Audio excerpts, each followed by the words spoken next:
Now, we've learned a lot in the last couple of years, and it will presently change the entire national debate on energy, but there's a lagging effect because it takes a while, both for the politicians and for the media, to catch up with reality. But the fact is, in North Dakota, we've had an extraordinary increase in oil production because it is on private land. And since it was on private land, Obama couldn't stop it. And now they've discovered we probably have in North Dakota at least 25 times, not 25%, 2,500% more oil than people thought we did. Now, as they're developing it, it has certain obvious side effects. For example, they've created a huge number of jobs, and the unemployment rate in North Dakota is 3.5%. That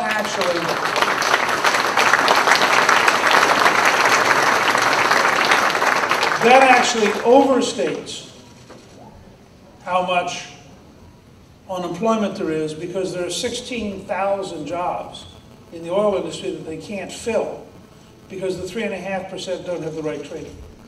If these folks were retrained to do these jobs, they would probably be at about 0% unemployment.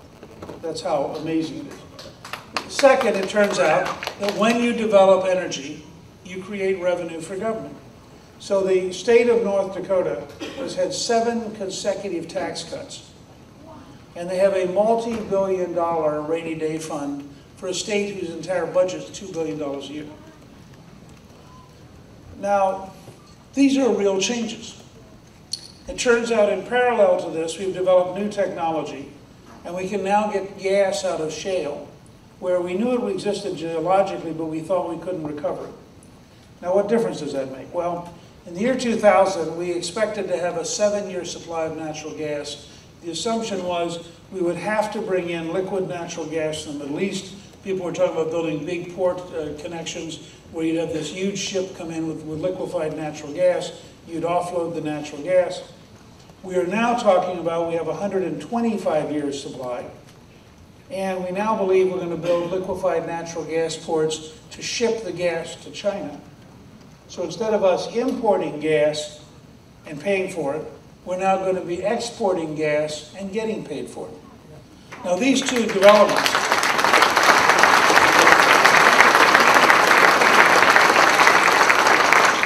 North Dakota and shale gas between them. By the way, the shale gas runs from near Buffalo, New York to Dallas, Texas. It is a huge series of different formations, and some of them are associated with oil. So presently, we're going to see eastern Ohio producing both natural gas and oil. All of this, and in western Pennsylvania, I think they've now created 62,000 new jobs with shale gas. So all of this is beginning to develop in a way that's very exciting. Now, it's an enormous threat to the left because it implies that there is no peak oil. It implies that, in fact, with new technology and new market conditions, you have a virtually limitless supply of energy. And it implies that we could, in fact, be independent, producing our own energy in a way that nobody on the left wants us to even think about. Now, why does that matter? Well, first of all, if we could be independent in producing energy, no American president would ever again bow to a Saudi king.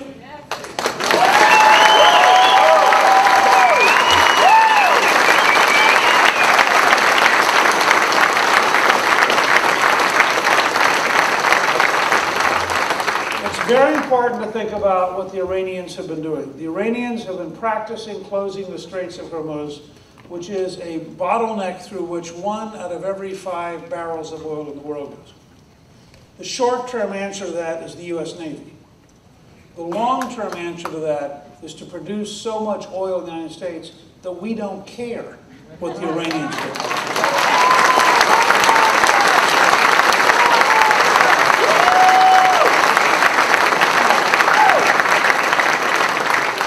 I think it particularly matters because I think we have to develop a new approach to how we think about the Middle East. And I'm going to give you just 2 examples.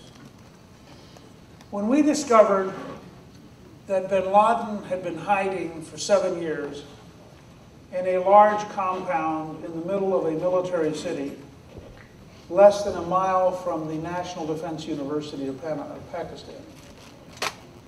Any reasonable person knows elements of the Pakistani government have to have known that he was there. It is inconceivable that he could have hidden in that city for 7 years and not have anybody in their intelligence operation ask, gee, who lives in the big building down the street? But the Pakistani reaction was not to track down the people who were hiding. The Pakistani reaction was to track down the people who'd helped the United States. And the folks they've arrested are the people who helped us find it. Now, that is not the behavior of an ally. And we need to understand that. In Egypt, with the Muslim Brotherhood as the largest faction after the recent election, and with a more radical group as the second largest faction, they currently are holding 19 Americans hostage. This is not something we need to tolerate. And we have steps we can take immediately. We could, for example, cut off all their foreign aid.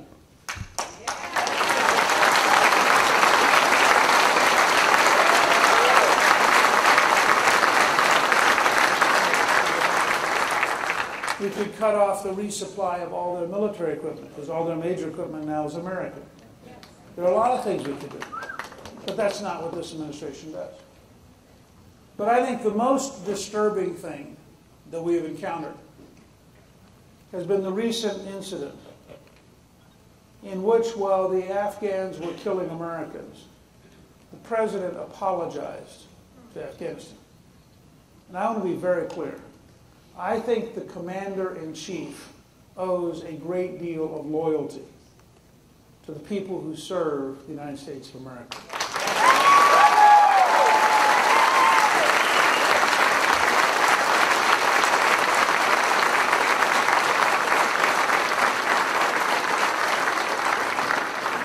I think the Secretary of Defense or the President could have said the following.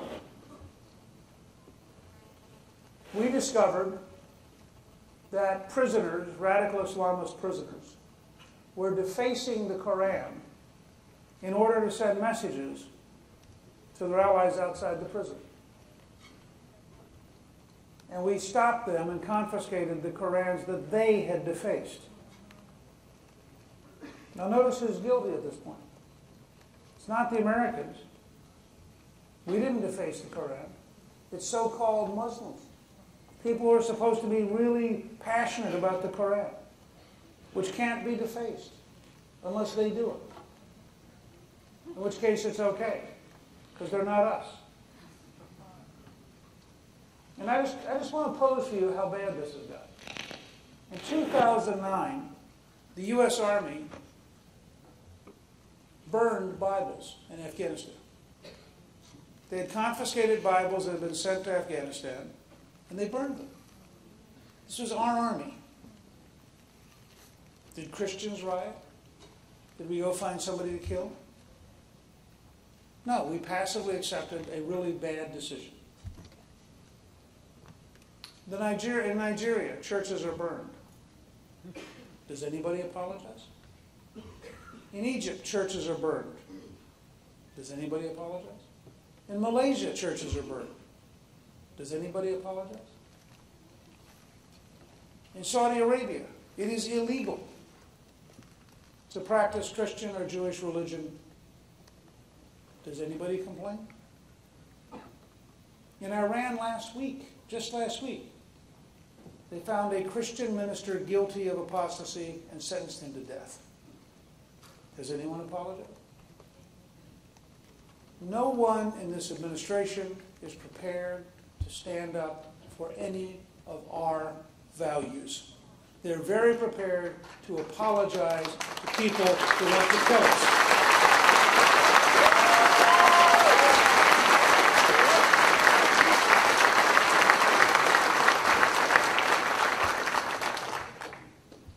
It's worse.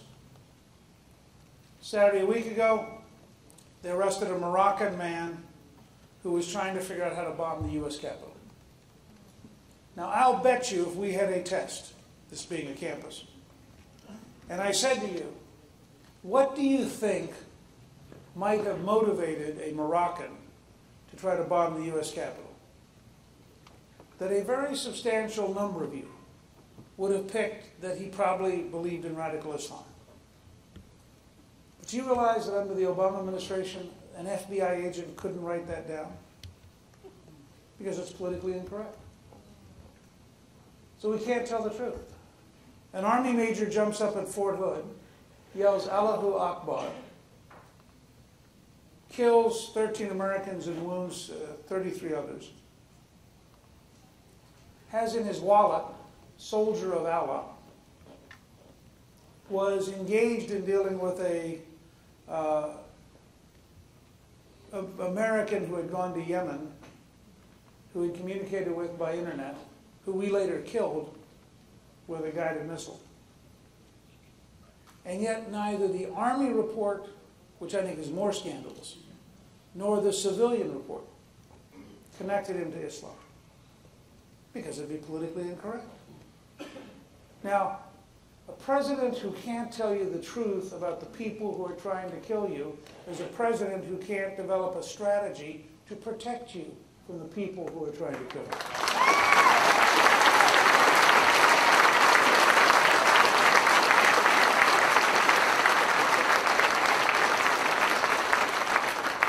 I believe we need a fundamental rethinking of our entire strategy towards Islam, towards the Middle East, and towards these problems. We need to recognize we're not going to militarily change Afghanistan. We're not going to militarily change Pakistan. And we are, I think, have serious problems in how we're approaching this. It's imagine it was 1946, we were trying to describe the Cold War, and the Truman administration said you can't use the word communist. I mean, how do you explain the Soviet Union? It was a bad week and Stalin didn't feel good? I mean, it's that kind of naive, childish, anti-intellectual approach which makes the Obama administration so dangerous.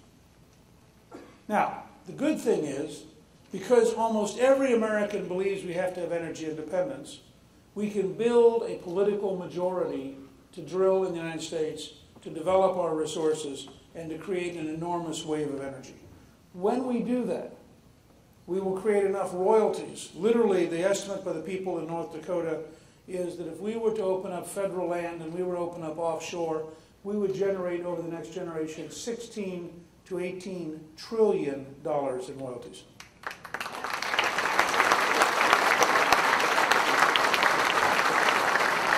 That is enough that if we set it to one side and balance the budget, which I did for 4 consecutive years, I am the only Speaker of the House in your lifetime to have balanced the budget. So, if we went back to a balanced budget and applied the royalties to paying off the debt, we literally would, in your lifetime, pay off the national debt, which means we would both be free of the Saudis and free of the Chinese bondholders simultaneously with the same strategy.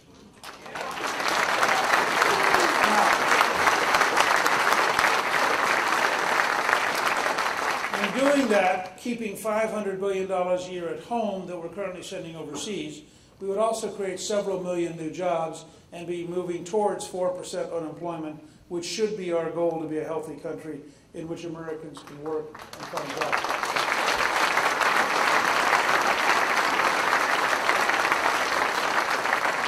And in that process, I believe we can get gasoline to somewhere between $2 and $2.50 a gallon, and that would be an enormous change.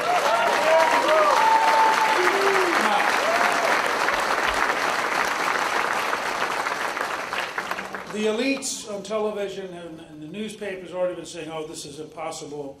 This is, how can Gingrich say this? Well, I would remind you that when Ronald Reagan campaigned on cutting taxes, reducing regulations, encouraging American energy, and encouraging entrepreneurs, they called it voodoo economics. It only happened to create 16 million new jobs while he was president.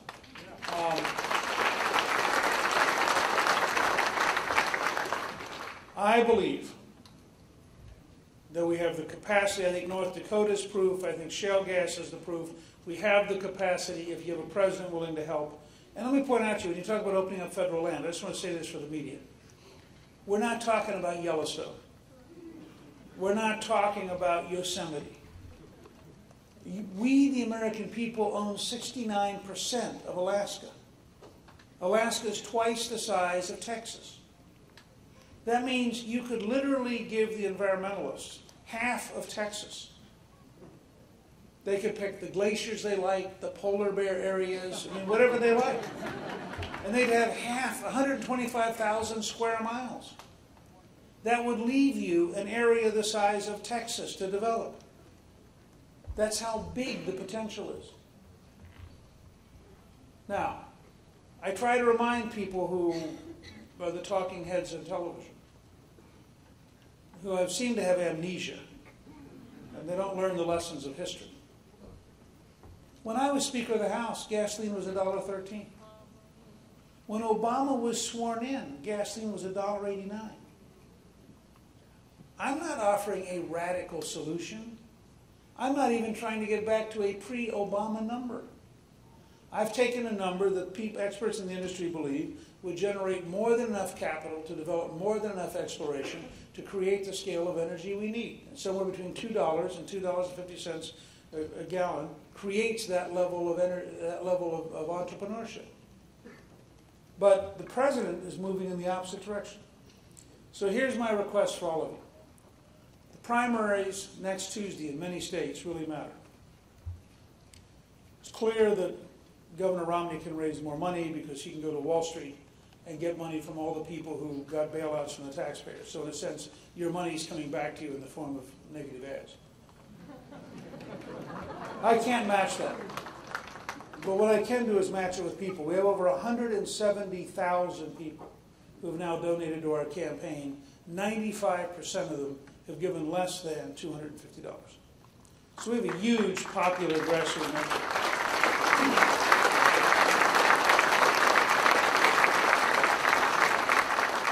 And I want to ask you to do a couple of very simple, very practical things. How many of you are on Facebook?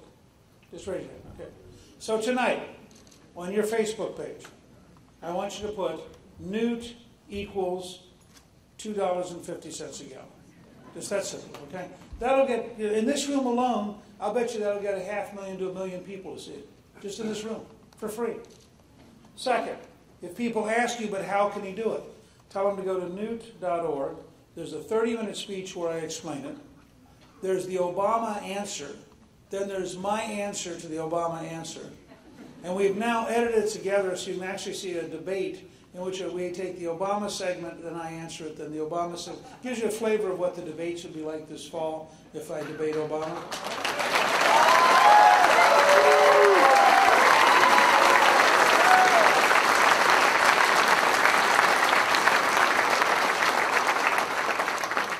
How many of you are on Twitter? Okay. I'd like all of you, we have hashmark 250 gas as our, I'd like you to just go and sign up there at hashmark 250 gas. We've had a huge number of people sign up in the last 3 or 4 days. It's beginning to really go viral. And finally, we're setting up at our website, we'll have people here who'll be glad to get support from you. We obviously need, every penny we can raise is going into this whole project. And all of you, by the way, who have email accounts, email all of your friends. Don't worry about whether they're in Georgia or they're in Tennessee or wherever they are. Sooner or later we'll need their help. So feel free to send out a blast email to all of your friends. But we're also doing a little bit of fundraising that's kind of fun. We have a place where you can give 1 gallon of Newt gas, which is $2.50. And we've actually had lots of people come and do this now. Or you can give 10 gallons of Newt gas, which is $25. Or you can give 100 gallons, which is $250, or 1,000 gallons, which is $2,500. And we're just asking people, when your friends say, what can I do? Just ask them to give 1 gallon. Just go on newt.org and just give $2.50. It starts the process. It gets people engaged. And our goal is to get to well above 200,000 donors as rapidly as possible. And we think Every single person who comes in becomes sort of a part of the team. They get emails from us about what we're doing. It enables us to organize very, very efficiently. If we didn't have the internet, this campaign couldn't have survived. But the internet reduces costs so dramatically and expands our ability to communicate so brilliantly. So I do think this is the most important election in your lifetime. I hope each and every one of you will make sure you vote. I hope you remind your friends and neighbors that they need to vote. And I hope that you will do all you can tonight electronically to reach out and help us and be part of our campaign. And Calista and I look forward very much to getting to meet you, and I really, really appreciate your being here tonight. Thank you very, very much.